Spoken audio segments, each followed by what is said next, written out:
Ada sahabat yang personal message kepada saya, "Pang, kenapa tebal sangat buku ni sampai 340? Apa isi kandungan buku ni, Pang? Apa yang diceritakan dalam buku ni?" Sebab dalam video-video yang lepas saya ada cerita yang buku ini berfokus kepada sejarah kronologi kerajaan-kerajaan Islam yang pernah memerintah Andalus daripada awal kemasukan Islam sehingga jatuhnya kerajaan Islam terakhir di Granada. Jadi pada video kali ini suka untuk saya ceritakan apakah isi kandungan buku ini secara semintas lalulah. Apa yang ditulis, apa yang dimuatkan di dalam buku ini sampai setebal 340 muka surat. Dan saya dinasihatkan oleh seorang guru saya. Dia kata kalau boleh untuk next buku jangan tulis tebal. Kita kena meraihkan juga orang-orang yang baru nak berjinak-jinak dengan dunia pembacaan buku, ataupun orang yang baru nak berjinak dalam bidang sejarah ini, kerana sejarah ini memboringkan, kerana sejarah ini membosankan.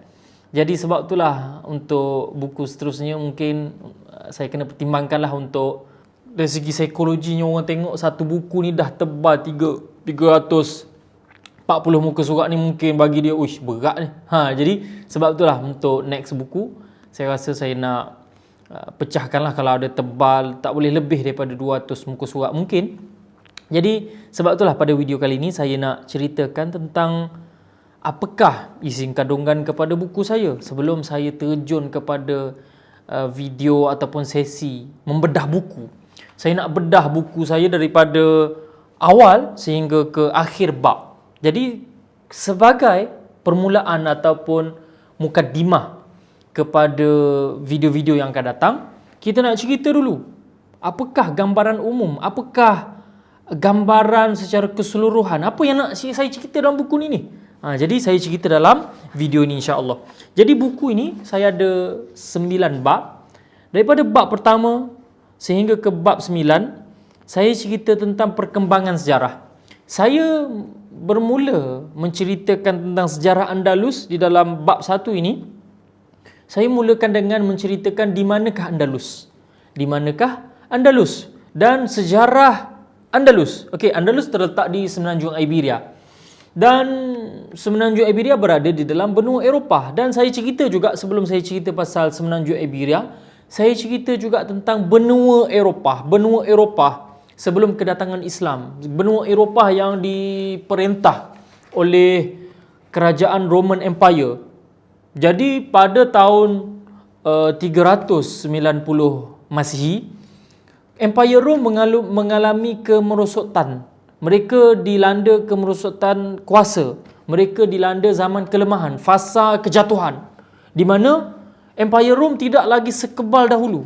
Empire Rom mula diserang oleh kabilah-kabilah ataupun suku-suku nomad daripada utara Eropah, iaitu suku nomad Germanik, suku Vandal, suku Bombard, suku Goth, dan banyak lagi suku-suku Germanik yang menyerang Empire Rom sehingga menyebabkan Empire Rom lemah. Saya cerita tentang Empire Rom, bagaimana mereka melemah dan bagaimana keadaan mereka setelah diserang oleh suku-suku Germanik tadi sehingga akhirnya jatuh Empire Rom. Saya cerita tentang kejatuhan Rom dan kesan daripada kejatuhan Rom yang mengakibatkan kemerosotan politik dan juga sosial. Bagaimana kekacauan berlaku di Eropah. Bagaimana Eropah dilanda kemunduran dari segi ilmu sehingga orang Eropah dah tak lagi ambil berat tentang ilmu. Dahulu Eropah dikenali sebagai sebuah tamadun yang mengasaskan ilmu-ilmu seperti sains, falsafah, ilmu-ilmu seperti kejuruteraan. Namun akhirnya setelah kejatuhan Rom, ilmu-ilmu ini diabaikan. Ilmu-ilmu ini ditinggalkan. Keadaan masyarakat juga semakin teruk kerana perang berlaku bila-bila masa. Perang berlaku di mana-mana sahaja akibat perebutan kuasa di kalangan orang-orang tempatan, di kalangan suku-suku Germanik tadi yang merebut ataupun yang masing-masing nak mengisi kosongan daripada kejatuhan Empire Rom tadi. Kemudian pada bab kedua, saya cerita juga tentang bab kedua ini, saya nak cerita tentang secara umumnya, nak cerita bagaimana Islam datang. Dan dia ada proses. Islam itu datang melalui proses Al-Fathu Al-Islami, iaitu pembukaan umat Islam ataupun penaklukan umat Islam ke atas satu-satu wilayah baharu. Dan saya cerita tentang Fathul Islami bermula daripada zaman Sayyidina Abu Bakar. Saya cerita juga bagaimana Islam di zaman Nabi. Saya cerita sikit je tentang sirah Nabi SAW ditindas oleh orang-orang Quraisy di Mekah, kemudian Nabi berhijrah. Saya cerita juga tentang kepimpinan Sayyidina Abu Bakar, kepimpinan Sayyidina Umar, kepimpinan Sayyidina Osman dan juga Sayyidina Ali bin Abi Talib. Kemudian datang zaman fitnah yang melanda umat Islam akibat daripada pembunuhan Sayyidina Osman di antara Sayyidina Ali dan juga Sayyidina Muawiyah. Dan saya cerita setelah penyerahan kuasa oleh Sayyidina Hasan bin Ali bin Abi Talib, tampuk pemerintahan khilafah umat Islam kepada Muawiyah bin Abi Sufyan, dan berlakunya kebangkitan umat Islam setelah 5 tahun ataupun 6 tahun umat Islam berada di zaman fitnah dan akhirnya bangkit di tangan Sayyidina Muawiyah. Saya mula cerita di zaman Bani Umayyah, kerajaan Bani Umayyah yang diasaskan oleh Muawiyah tadi, mula membina sebuah empire yang sangat hebat, sangat luar biasa, daripada timurnya sampai ke China dan baratnya sampai ke Andalus. Dan Andalus ini datang ke Islam ini datang ke Andalus melalui Bani Umayyah. Saya cerita pada bab 2 ini, sehingga akhirnya Islam masuk, macam mana Islam masuk, bagaimana penerimaan, bagaimana perubahan yang dibawa oleh umat Islam secara umum. Sehingga akhirnya saya cerita tentang struktur politik, bagaimana adaptasi budaya, bagaimana kecemerlangan ekonomi ataupun kegemilangan era umat Islam di Andalus, sehingga ekonomi mereka sampai ke kemuncak keemasan, sehingga hasil-hasil bumi daripada Andalus diekspor ke seluruh dunia. Inilah akibat kebijakan kepimpinan yang dibawa oleh Bani Umayyah yang mengubah Andalus daripada A ke B. Inilah perubahan yang luar biasa yang dicipta oleh kerajaan Bani Umayyah, dan inilah yang saya cerita pada bab yang kedua. Dan datang bab ketiga, saya cerita secara detail bagaimana pemerintahan, siapakah pemimpin-pemimpin Bani Umayyah yang bawa Islam ke Andalus. Saya cerita umum, ini saya cerita secara detail. Setiap pemimpin, setiap sumbangan, setiap perjuangan yang dibuat oleh setiap pemimpin, bermula daripada As-Samh bin Malik Al-Khawlani, kemudian datang Ambasah bin Suhaim yang membawa Islam sampai ke kota Paris, dan Abdurrahman bin Abdullah Al-Ghafiqi, dan pelbagai lagi pemimpin-pemimpin Bani Umayyah di peringkat awal yang disebut sebagai Gabeno. Mereka di peringkat awal ni disebut sebagai Gabeno kerana Andalus di peringkat ini menjadi satu wilayah, bukan negara. Di peringkat ini dia disebut sebagai wilayah yang di bawah pemerintahan khilafah Islam di kota Damsyik ataupun Damaskus. Jadi di peringkat wilayah ini ada beberapa orang pemimpin yang disebut sebagai Gabeno. Kemudian pada bab keempat ini, barulah saya cerita tentang kepimpinan Bani Umayyah sebenar yang menjadikan Andalus sebagai sebuah negara. Dahulunya sebuah wilayah yang berada di bawah naungan khilafah Islam. Kemudian pada bab keempat ini, saya cerita tentang kejatuhan Bani Umayyah di Damaskus. Bila jatuhnya Bani Umayyah di Damaskus, kerajaan Bani Umayyah dah habis. Jadi wilayah ataupun kawasan-kawasan yang dahulunya berada di bawah kekuasaan Bani Umayyah digantikan diambil alih oleh kerajaan Bani Abbas ataupun kerajaan Abbasiyah. Jadi pewaris tahta ataupun keluarga Bani Umayyah yang selamat daripada pembantaian oleh kerajaan Abbasiyah tadi, mereka lari pergi ke Andalus. Dan salah seorang yang selamat, bukan dia seorang, ada lagi orang lain yang selamat, tetapi dia inilah yang mengasaskan ataupun membina kerajaan Islam di Andalus yang disebut sebagai yang kita kenal sebagai kerajaan ataupun imarat ataupun Emirat Bani Umayyah. Disebut sebagai Emirat Bani Umayyah. Dahulunya dia disebut sebagai wilayah Andalus di bawah khilafah Bani Umayyah, tetapi sekarang dah jadi emirat, maknanya negara lah, negara yang merdeka daripada khilafah.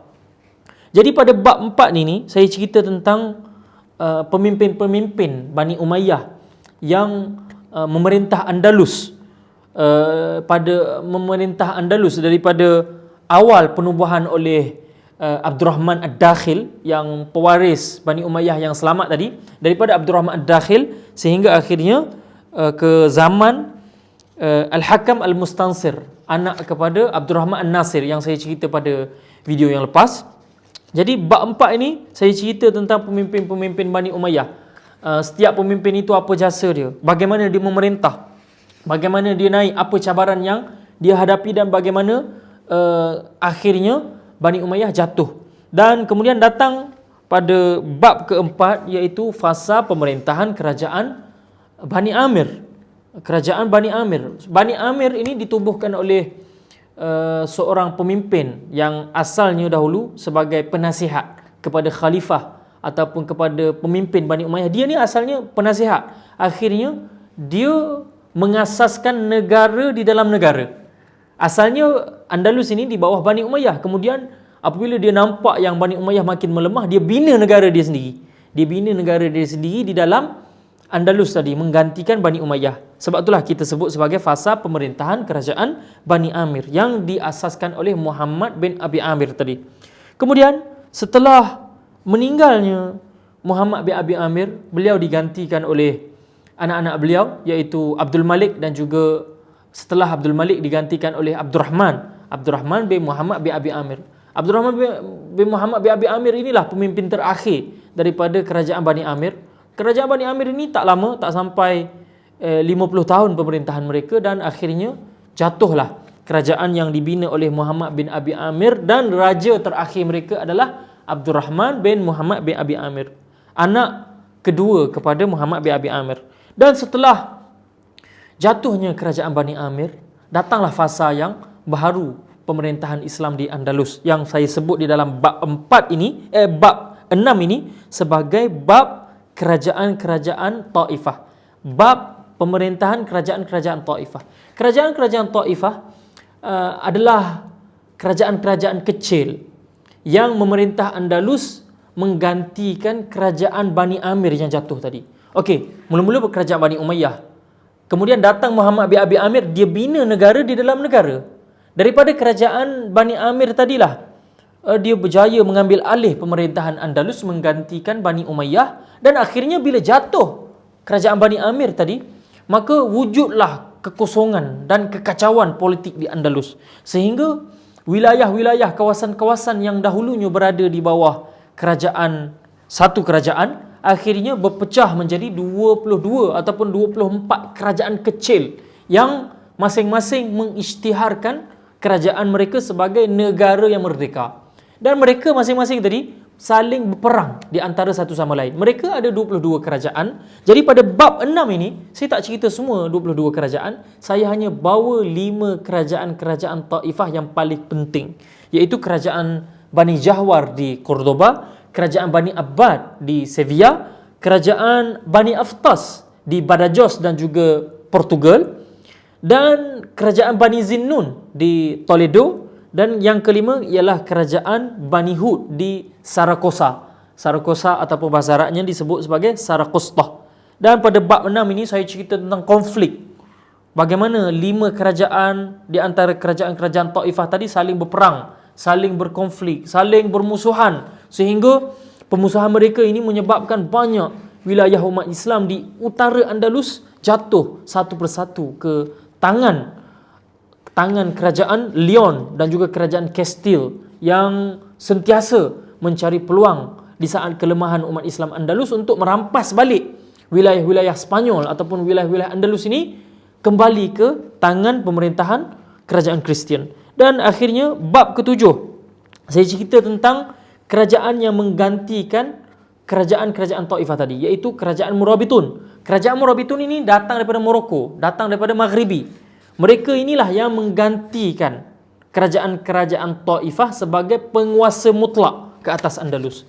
Jadi keadaan di Andalus di zaman kerajaan Taifah ni sangat teruk. Sangat teruk sehingga banyak wilayah umat Islam jatuh. Jadi akhirnya para ulama Islam yang berada di Andalus akhirnya menjemput kerajaan daripada seberang, daripada Morocco. Mereka menyeberangi laut Gibraltar tadi sampai ke Marrakesh, iaitu ibu kota kerajaan Murabitun. Mereka meminta ataupun merayu kepada pemimpin Murabitun tadi, iaitu Yusuf bin Tashfin, kemarilah ke Andalus, datanglah ke Andalus, ambillah kami, satukan wilayah-wilayah kami ke dalam sebuah wilayah kekuasaan kamu.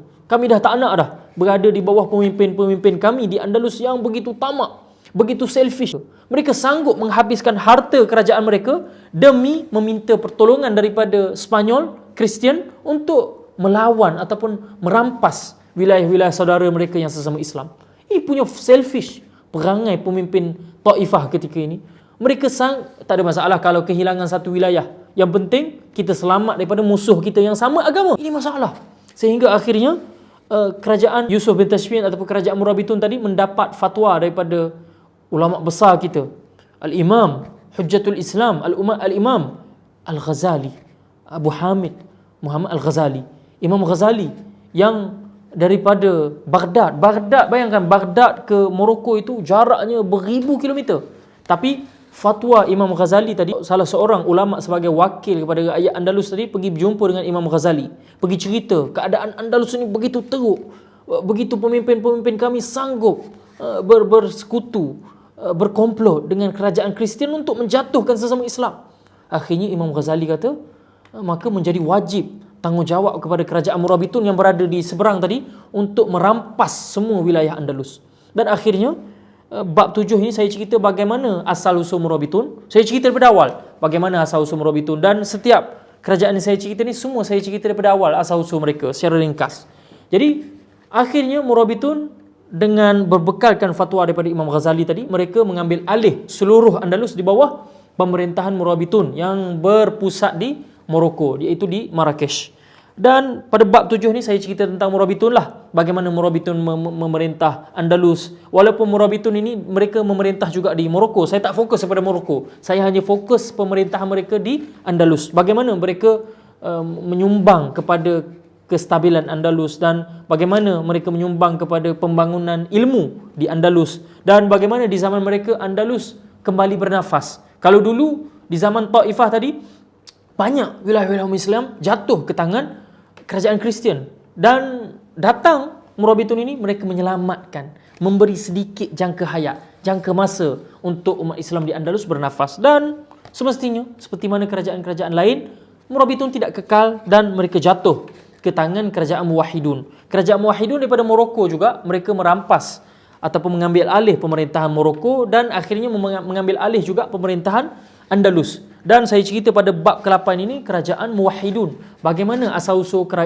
kerajaan ini dan bagaimana mereka membentuk kerajaan mereka di Morocco, dan akhirnya mereka merampas Andalus daripada Murabitun, dan bagaimana pemerintahan Andalus di zaman kerajaan Muwahhidun. Saya cerita satu persatu bagaimana sumbangan mereka, apakah jihad mereka sehingga Islam kembali bernafas. Sebab Murabitun di akhir kejatuhan mereka, mereka kehilangan banyak wilayah-wilayah di utara Andalus, dan menyebabkan orang-orang Andalus dah tak lagi percaya kepada Murabitun dan mereka menerima pemerintahan Muwahhidun. Saya cerita pada bab 8 ini tentang Muwahhidun, bagaimana penubuhan Muwahhidun dan siapakah pemimpin-pemimpin mereka yang paling berpengaruh dan apakah sumbangan mereka kepada Andalus. Terutamanya ada satu zaman disebut sebagai zaman keemasan yang dipimpin oleh Abu Yusuf Yaqub Al-Mansur, iaitu disebut sebagai zaman keemasan Muwahhidun di Andalus. Beliau inilah yang membina Masjid Agung ataupun Jami' Sevilla, yang mana Jami' Sevilla tadi beliau bina hasil daripada harta rampasan perang. Ada berlaku satu perang yang disebut sebagai Perang Alarcos, pertempuran Alarcos. Inilah umat Islam mencapai kemenangan yang luar biasa. Kalau sebelum tu umat Islam dah capai kemenangan di zaman kerajaan Murabitun, dan umat Islam makin jatuh fasa-fasa kejatuhan Murabitun, dan akhirnya umat Islam kembali naik di zaman Muwahhidun, di zaman Abu Yusuf, zaman keemasan tadi, disebabkan kemenangan Alarcos. Kemenangan Alarcos tadilah beliau membina satu masjid sebagai simbolik ataupun sebagai ingat-ingatan kepada kemenangan Alarcos. Dan akhirnya di zaman anak kepada Abu Yusuf, iaitu Muhammad An-Nasir Lidinillah, dan Muhammad An-Nasir Lidinillah inilah tak mengekalkan kemenangan yang dicapai oleh ayahnya 15 tahun, tak jauh beza, hanya 15 tahun daripada zaman kemenangan Alarcos. Akhirnya Muhammad An-Nasir Lidinillah tadi menyebabkan satu kekalahan yang sangat memalukan, kekalahan yang disebut oleh ulama Islam pada pertempuran disebut pertempuran Al-Iqab, peperangan hukuman, yang mana Allah menghukum umat Islam Andalus di bawah pimpinan Muwahhidun tadi. Mereka dikalahkan dengan sangat dahsyat, dan daripada kekalahan inilah satu persatu wilayah Islam jatuh ke tangan kerajaan Kristian. Jatuhnya Cordoba, jatuhnya Sevilla, jatuhnya Valencia, jatuhnya Portugal, sehingga akhirnya satu sahaja wilayah Islam yang kekal ke tangan umat Islam selama 250 tahun, iaitu wilayah Granada. Saya cerita bagaimana kesan kepada kekalahan Alarcos tadi dan kejatuhan Muwahhidun, dan setelah kekalahan Muwahhidun, Andalus kembali ke zaman kekacauan. Masing-masing pemimpin tempatan mengklaim negara masing-masing. Masing-masing membina kerajaan lah di Cordoba, tapi kerajaan hanya nama kerajaan. Mereka tidak mampu untuk mempertahankan wilayah mereka. Mereka tidak mampu untuk merampas kembali wilayah-wilayah Islam yang jatuh ke tangan kerajaan Leon. Dan akhirnya jatuhlah semua tempat yang kita kenal sebagai ibu kota ilmu, iaitu kota Cordoba. Jatuh juga kota Sevilla. Dan saya cerita pada bab ke-9 kesan daripada kekalahan Las Navas de Tolosa tadi, peperangan Al-Iqab tadi.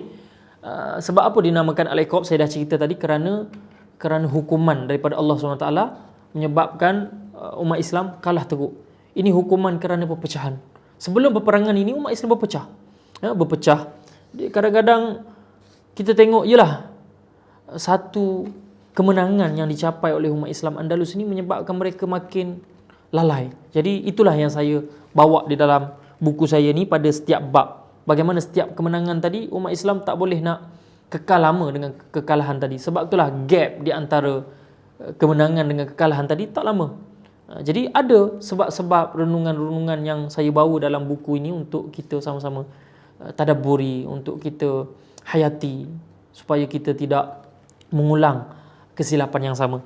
Dan pada bab ke-9 saya tutup dengan kerajaan terakhir, dan kerajaan ini paling lama memerintah Andalus setelah Bani Umayyah. Mereka memerintah Andalus selama 250 tahun.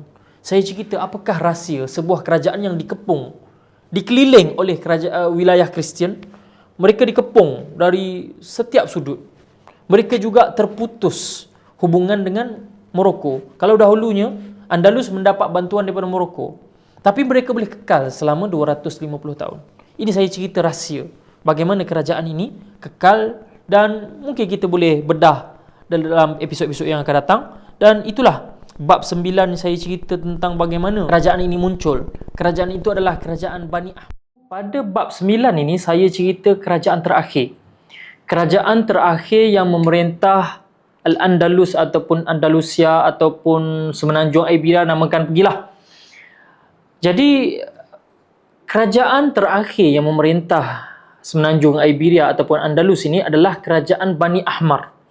Pada bab ini saya menceritakan tentang Bani Ahmar daripada awal asal-usul penubuhan mereka sehinggalah akhirnya jatuh kerajaan mereka di Andalus selama-lamanya.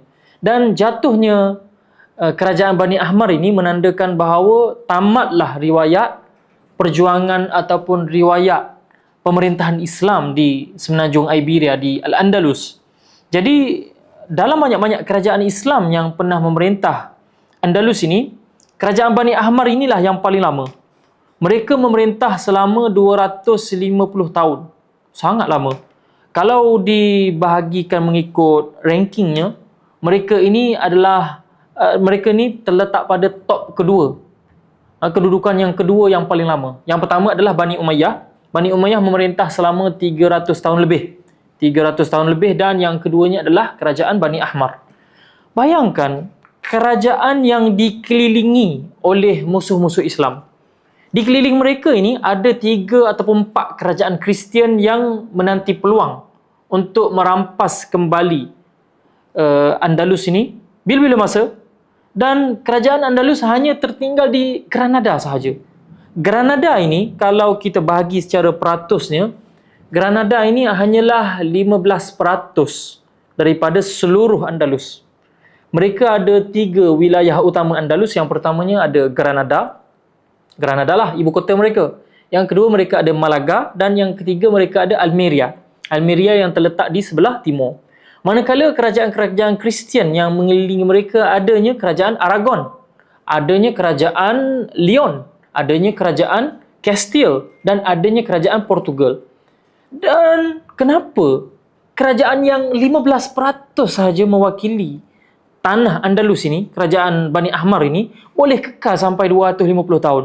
Sedangkan kerajaan-kerajaan sebelum mereka seperti kerajaan Murabitun, kerajaan Muwahhidun, ini semua kerajaan-kerajaan yang berasaskan kepada perjuangan. Tapi kenapa mereka tidak kekal? Bani Ahmar kekal.